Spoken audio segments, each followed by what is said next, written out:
Shalom Aleichem and welcome everyone as we are preparing for Shabbat Parashat Mishpatim, coming on the heels of Parshat Yitro, that dealt with Aseret Dibraot, Hashem revealing Himself to the Jewish people. Parshat Mishpatim comes and tells us the laws of civil law, of laws of damages, and the connection is that everything in Judaism comes from Hashem. All the dinim, all the halachot, all the laws, both civil and religious, how we separate in our Western state of mind. There's separation of religion and state, but in the Torah it's all one. And we have many halachot that is found in Parashat Mishpatim. This week I want to focus on three ideas that I think speak volumes of how a person is supposed to think, act, and behave. In this week's parasha, we have a pasuk about if a person's animal became a terefa. The pasuk tells us that what we have to do with an animal that became a terefa, it says you have to give it to the dog. Okay, let's read the pasuk. V'anshe kodesh tiyun, you should be a holy nation to me, Hashem says Hashem. Uvasar basadeh terefa lo tochelu, and the meat of an animal that became a terefa, that became damaged and won't live throughout the year, won't live this 12 months, don't eat it. La kelev tashlichun oto, send it to the dog. Why does the dog get it? Why can't the person take his terefa and go to the butcher shop and at the butcher shop sell it and make back his money, recoup his losses? Why does the Torah say, Basar basada terefa lo tochelu, don't eat this that became terefa, rather give it to the dog? The Dat Zekinim gives an amazing insight. The Dat Zekinim says as follows. What happened here? How did this cow get damaged by another animal that it became a terefa? It happened because the dog, the watchdog, was supposed to watch the animals, and the night he fell asleep once, and when he fell asleep, the wolf or whatever got in and made the cow terefa. So now the farmer is upset that the dog let a wild animal come in and make the cow terefa, and now he has a dead animal that he can't sell. So the Torah says to the person, don't be upset at the dog. The reason why you have to send it to the dog is because every day the dog did do his job. Every day the dog protected the farm. Every day the dog protected the animals. One day the dog happened to fall asleep and the wild animal got in, but that's not reason to be upset at the dog. Therefore the pasuk says, send it to the dog. Give it to the dog to eat. The dog gets his reward. Even though this whole terefa, this whole animal died, it was killed by wild animals, it all happened because the dog fell asleep, but every other night of the time, every other night of the year, every other night, this watchdog did do his job. Therefore, what's it called? He was rewarded the animal. This is a huge insight of how a person is supposed to think. The Torah is training us to think positively. Even when something is going wrong, a person shouldn't focus on the bad parts. You know, you have a person, he can make hatuna, he can make a wedding, and the wedding goes nice and beautiful, but he's upset that they said pink flowers, they got red flowers, or they got blue flowers, whatever. It looked beautiful. No one noticed. Everyone was happy. He was upset because of that. He was upset his neighbor didn't show up. He was upset. Something he got upset about. Instead of being happy, he made the wedding. Everything went well. Everything was okay. And he's stuck on that one thing. How many times people, friends, for years they're friends, and then one day they get into a fight, and that's it. They're not talking to each other anymore.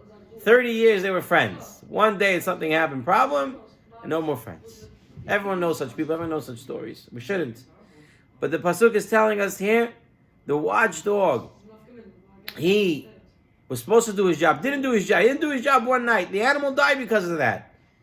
Now you give that animal's meat, you give it to the dog to show that we're thanking him for every other time that he did protect. That is an important way to look at life.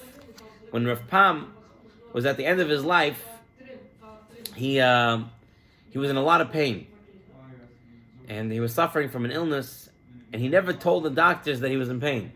The doctor saw he was in pain, so the doctor said to the grandson, "Tell your grandfather that he's in pain. He should complain. He should complain that he's not feeling well, so we can give him some pain medication." So the grandson went and told Rav Pam, "Listen, if you're hurting, tell us. Complain and we'll get you pain medication." And Rav Pam was taken aback. He said, "To complain? Complain? I'm 88 years old," he said. "Some people don't live to 60. Some people don't live to 50. I'm 88.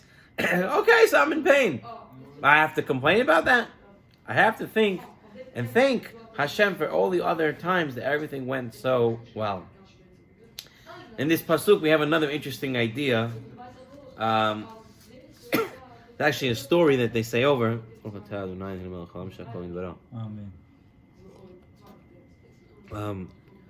That there once was a simple farmer, and he lived in a small village, and he learned how to become a shochet, how to shecht ducks and birds, and he would shecht his birds. If everything looked good, he would eat it and give it to family. If not, he would take it to the rabbi.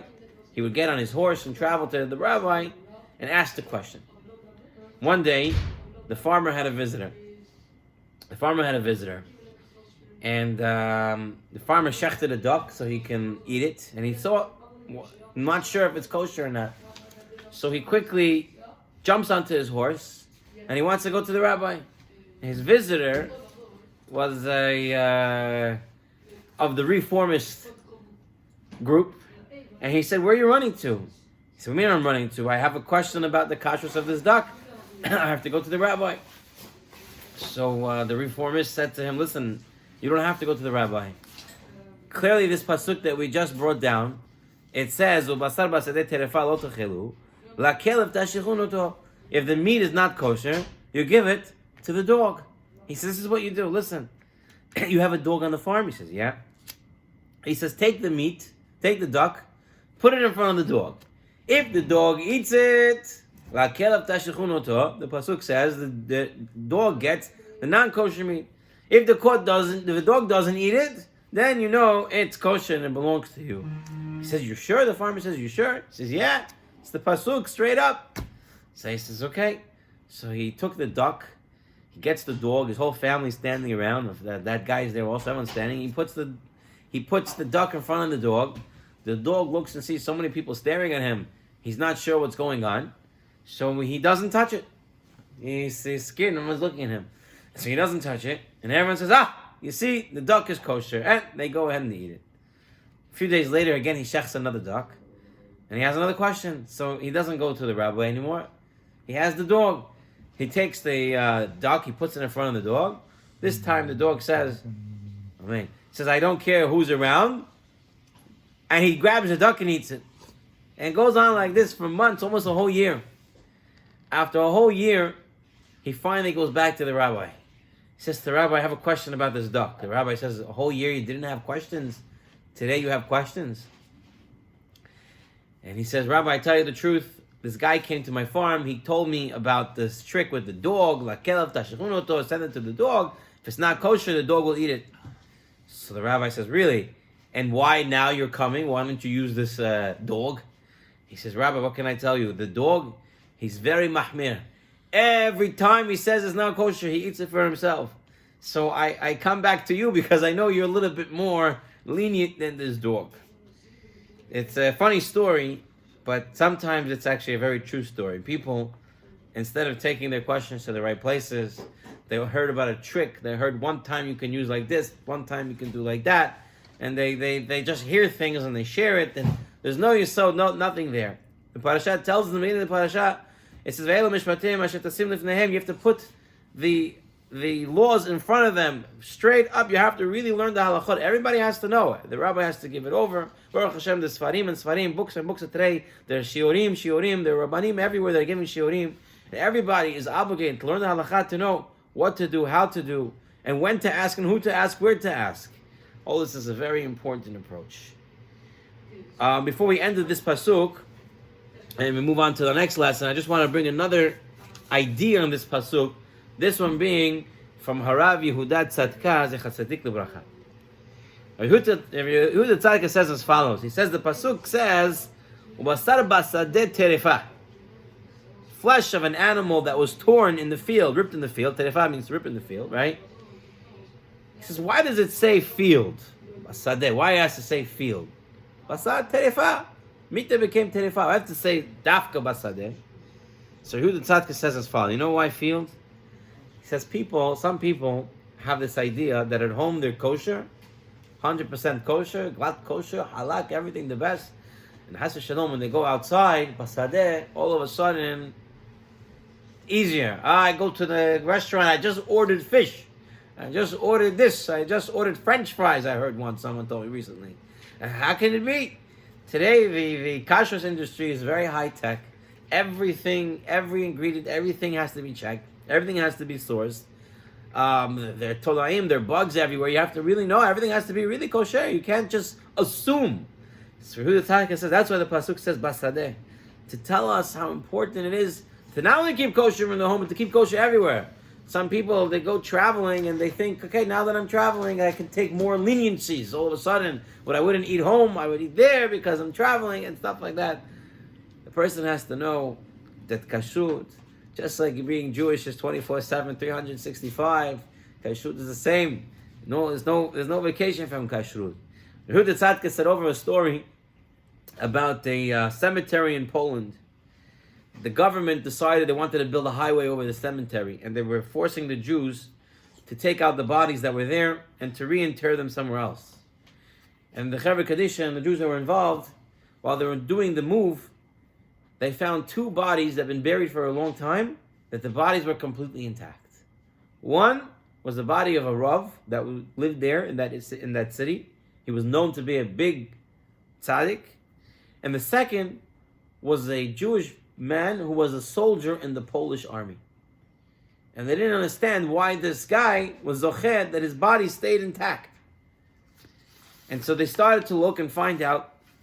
And after some research and talking to family, they found out that this young soldier, the whole time that he was in the Polish army, he never ate something that had a questionable kashrut.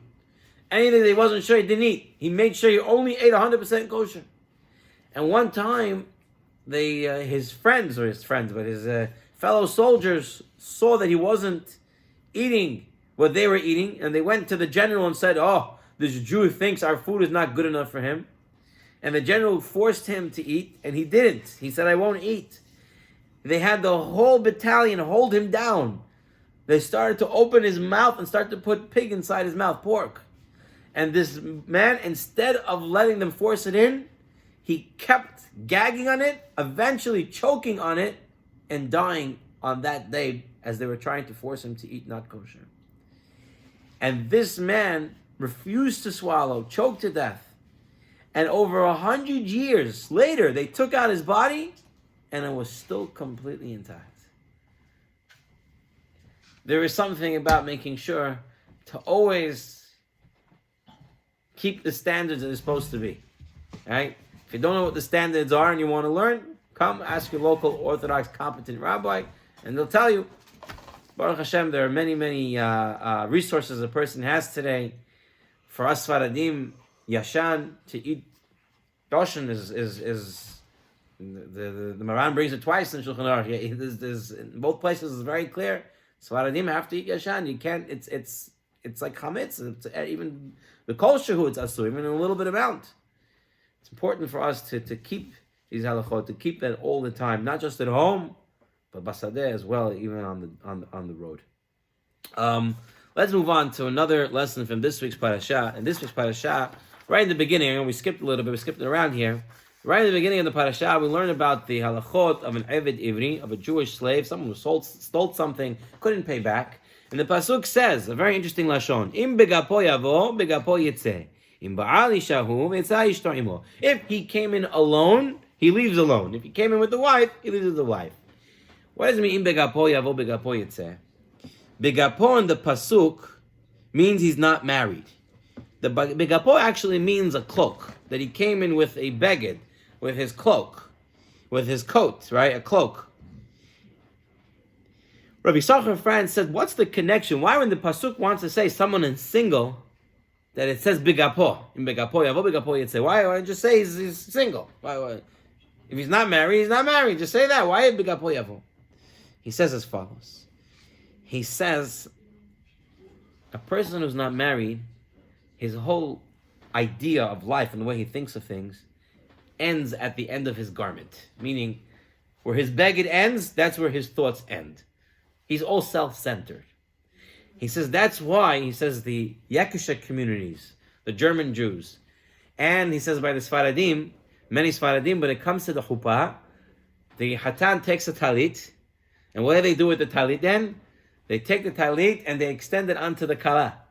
They take the beged and they put it onto the kala as well. Now saying, no longer is this beged just on you. Not only you're focusing on yourself, you're now actually focusing on someone else as well.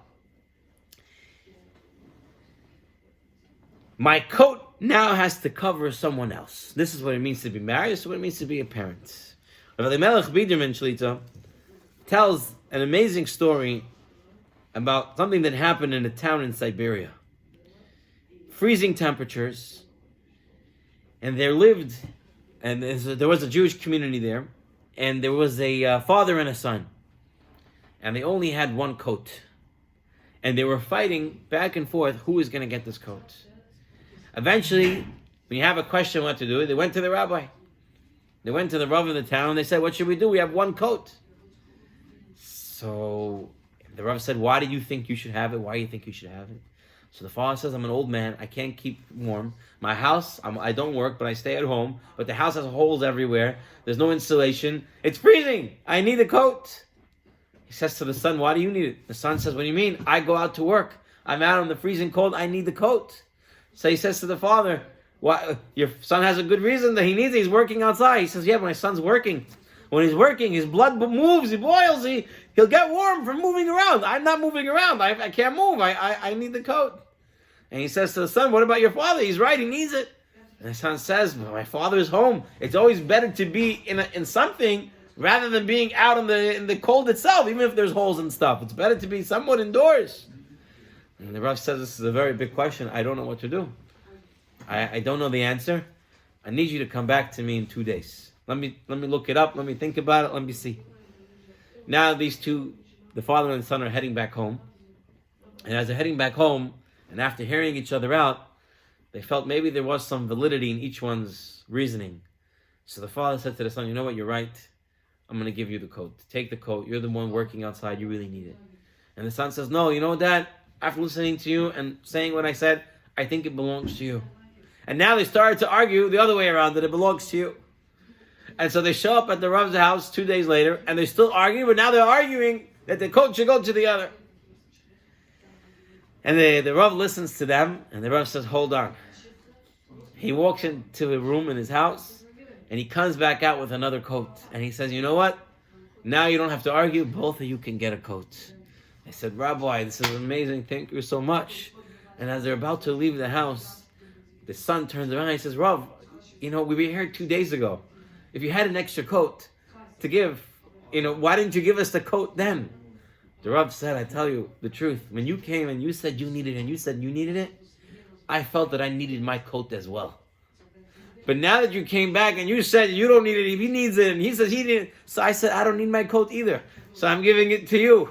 When you have that idea, that concept that it's someone else there, I'm giving it, everyone gets into it. And this is really what parenting, what being married is. Just think about somebody else. How many times as a parent have we given up or sacrificed something for our kids, for our family, whether it be time, whether it be money, whether it be something that you just wasn't enough of that someone else gets. I mean, moms do this all the time. They'll give the desserts to everyone else, and they don't end up eating the cake, or they're eating other things. And you're focusing on someone else. Your life doesn't end with your beged of where it is. And I think that's an important lesson as a mature person to understand that our beged has to extend onto other people. We'll move on to our last lesson on this week's parasha. The parasha tells us about kidnapping.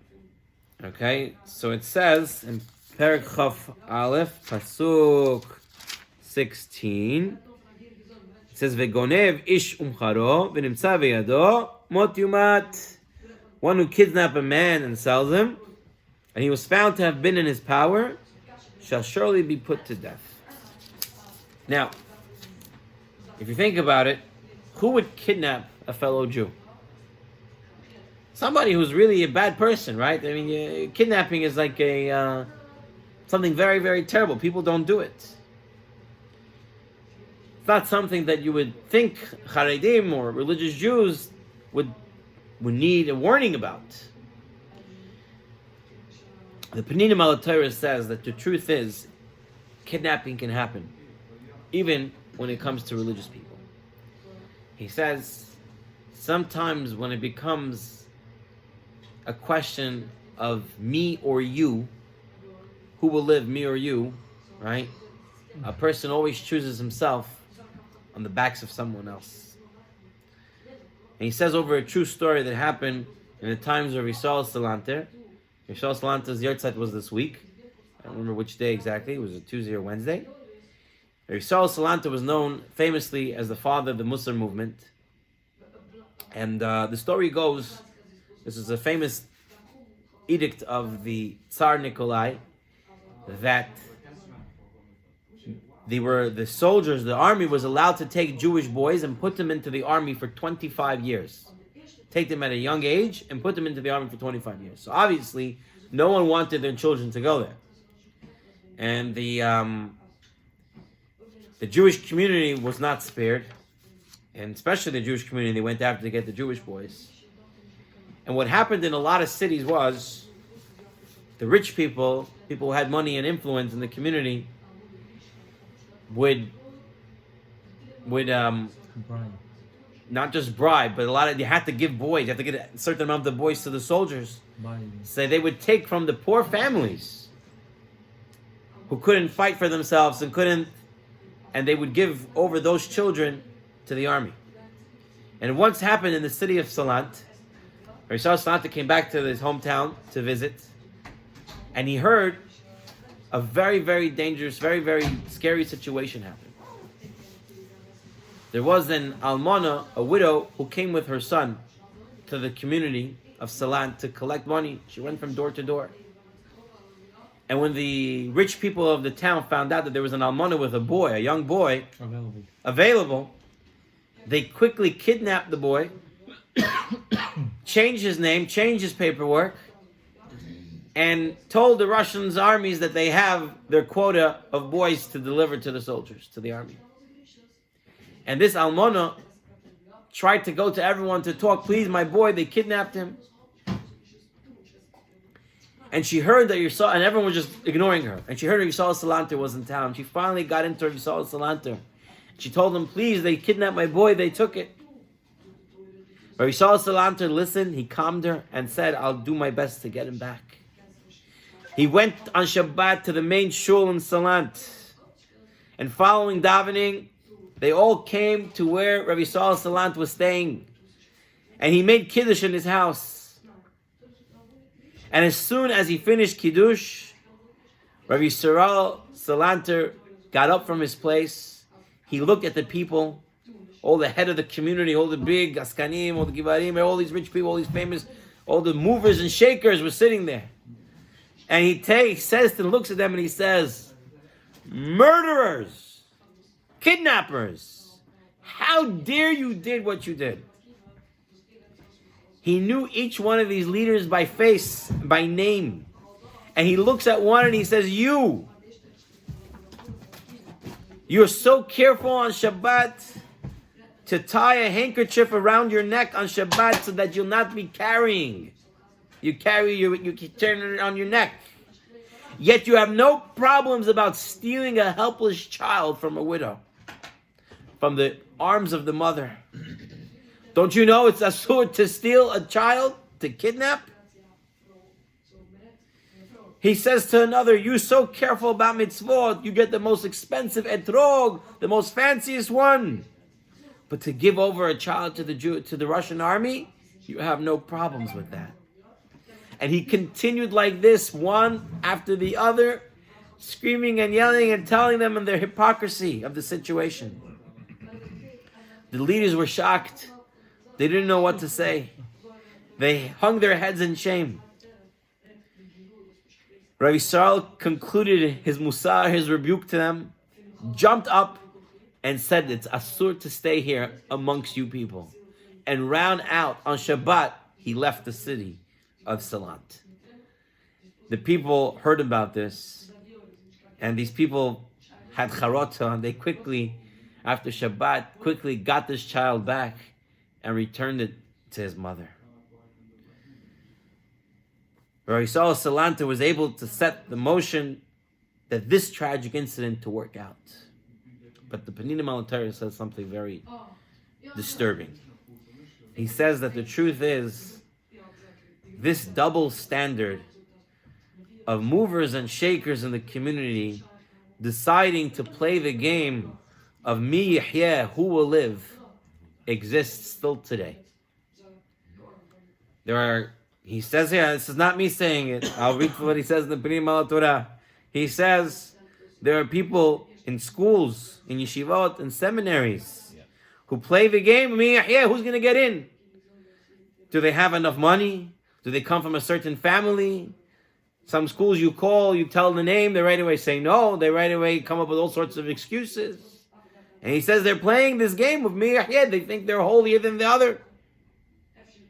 He says there are yeshivot and they have standards. And it's okay to have standards. But to decide someone over someone else, it's the same thing. He says, how can they not think twice when they say no? How many times a family is destroyed, they're trying to get in yeshivot, trying to do something, and the child is destroyed, feeling that he's being rejected again and again. And he says this is not just in yeshivot, but it's in many, many different things in life. That people, especially those who he calls here movers and shakers, who play this game of mi yihyeh, who decide who will live and who will die, not taking into consideration that every single Jew is holy, and every single Jew is a child of Hashem, and as such, you have to give them the proper respect. Obviously, certain kids need to go to certain schools and certain things like that, but to decide and play games like this, the Peninim al Torah tells us it's similar to kidnapping, and deciding to do with someone else's child what you wouldn't do with your own. So to briefly review what we learned in this week's parasha, we went through the pasuk of Ubasar Basadeh Terefa Lo Techelu Lakel Tashichun Oto, and we learned from there, we still have to thank the dog for being the watchdog all those times that the animal didn't get hurt by another wild animal, where the cow didn't get hurt by a wild animal, and therefore we give him the meat of this animal that died to show him that even though you messed up once, we still thank you. The lesson is that we have friends, family who sometimes mess up, and instead of being upset with them and never talking to them again, for that one time we should ignore and remember all the good times. We also learned that we have to know halachot. We cannot rely on lakel tashihunoto. You can't give it to the dog to be the decider. And we also learned from Rav Tzadka, the pasuk says dafka ubasadeh, to tell us that no matter where you are, home or basadeh, kashrut has to always remain paramount. Our other lesson was begapo yavo begapo yetzeh, that our life shouldn't end where our beged ends, but rather, as we do on the Hatunah, we extend our talit onto the kala, telling us that right now, no longer are we just clothing ourselves and looking in ourselves, but rather we're extending it. And the last lesson of, even though we would think we never kidnapped somebody, But kidnapping can take many, many different forms. And with this, I would love to wish everybody a Shabbat Shalom.